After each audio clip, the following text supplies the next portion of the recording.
Hello, this is Practice F, Regrouping Subtraction, and we're going to be going over the answers now. Let's start with number 2. I always make my HTO chart, or my place value chart, and then I'm going to start in my ones. I have 0, and I need to take away 5. I cannot do that. If I don't have anything, I can't take anything away from it. So I have to borrow from my neighbor the tens. We're going to borrow using our manners and saying only what we need. So I'm going to take just 1 from it. So the 8 with 1 less is 7. If I have 7, I need to take that 1 set of 10 I took away and I need to push it back. And here's my 1 set of 10. And I need to have my ones there that I have down below. And I cross it out. So I have a full set of 10 now. 10, if I have 10 ones and I take away 5 ones, I have the number 5.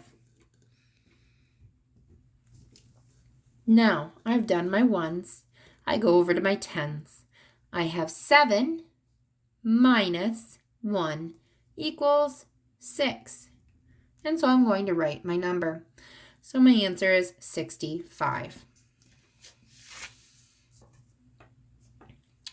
Number 3. I make my place value chart. And I start in my ones. I have 8 minus 4. Oh, I can do that one. So I have 8, and I take away 4, which is 4. I have 9, and I need to take away 7. 9 minus 7 is 2. So my answer is 24. Number 4. I make my place value chart.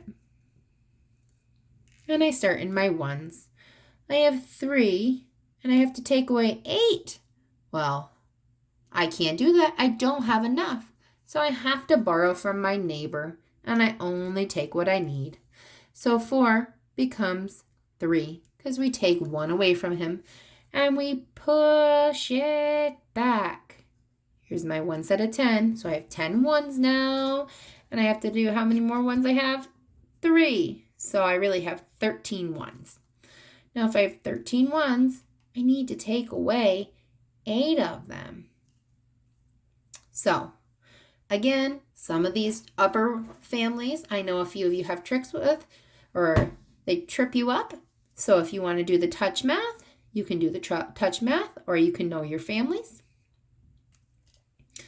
And you can know that 3 and 5 would make 13. Or we can go 13, 12, 11, 10, 9, 8, 7, 6, 5.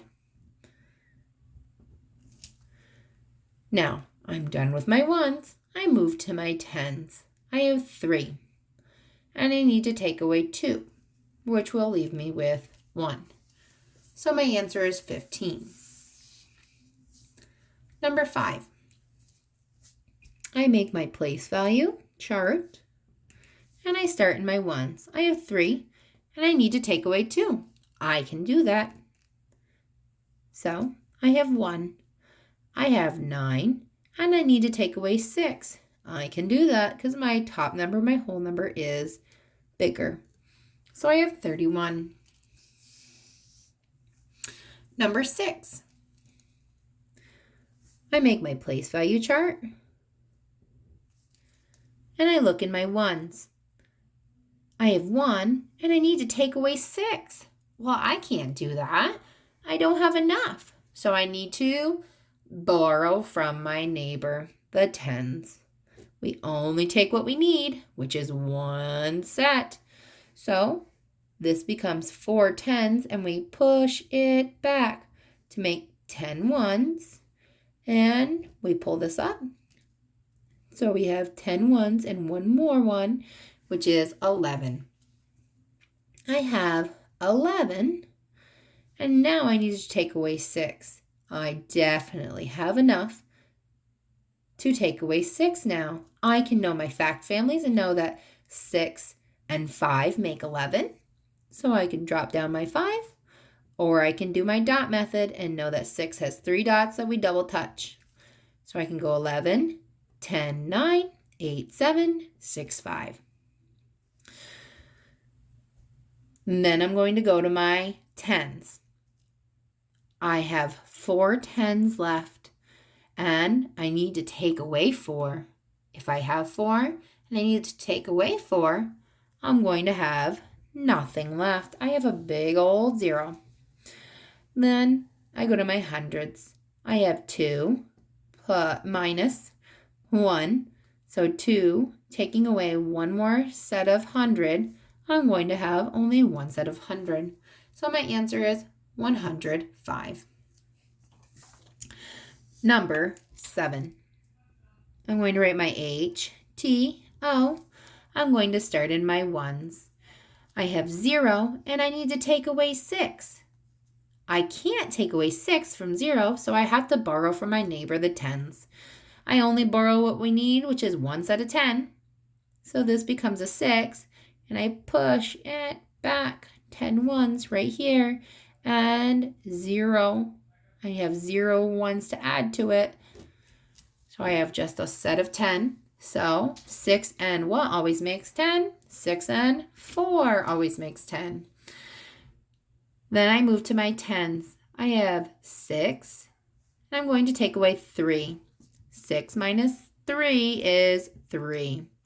And then I move to my hundreds. I have 1 minus nothing is 1.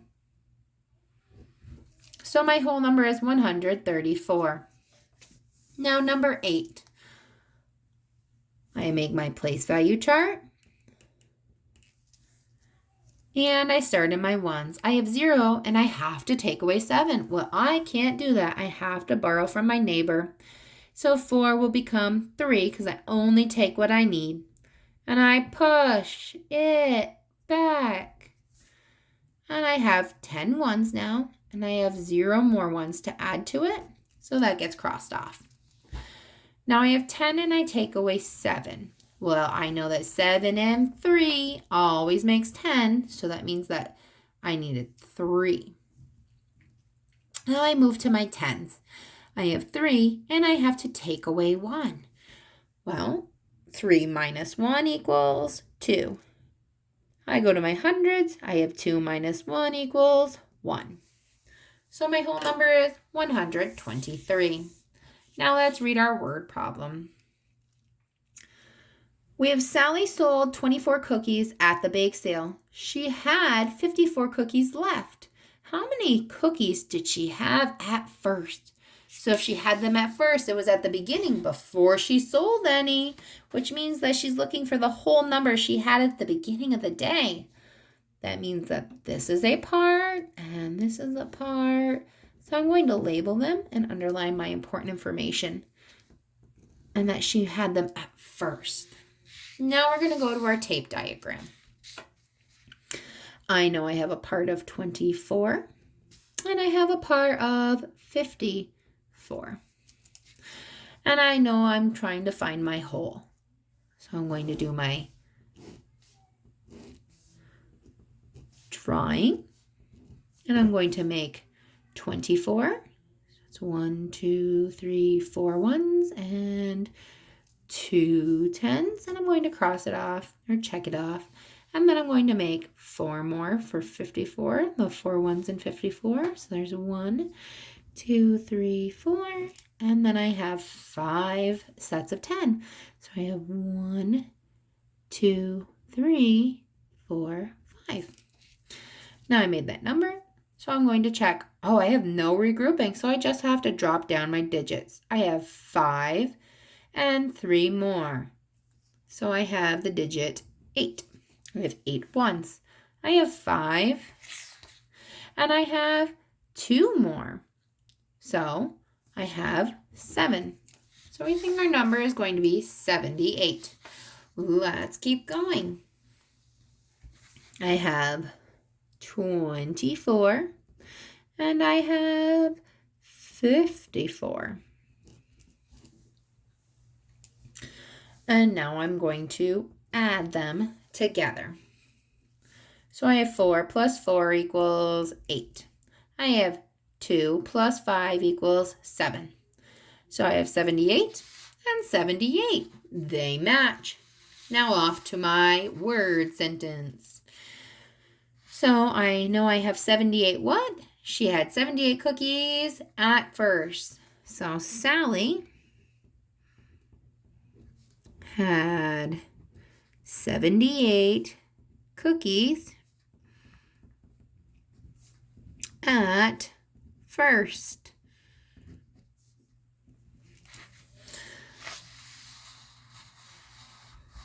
And now we have to do our last piece, which is filling in our tape diagram with our answer of 78.